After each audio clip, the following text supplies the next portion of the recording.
Wala nilak. Boss, yung nag-lock nito, boss. Ha?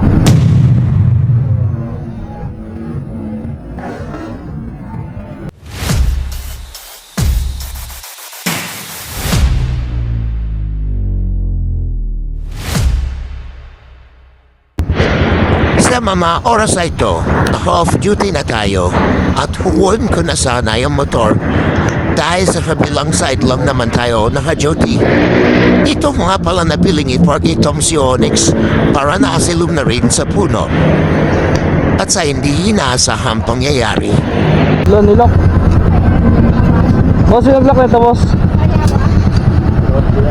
Ha? Kaka na nilak. Ang group na itong garden na ito.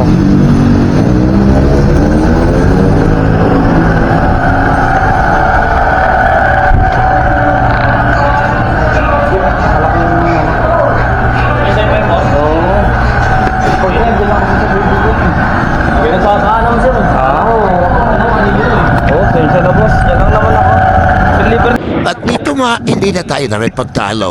Sa halip, humingi na lang tayo ng dispensa. Dahil tayo rin naman na may kasalanan at may mali sa nangyari. Pasensya na po. Lalaan tayo. Lalaan tayo.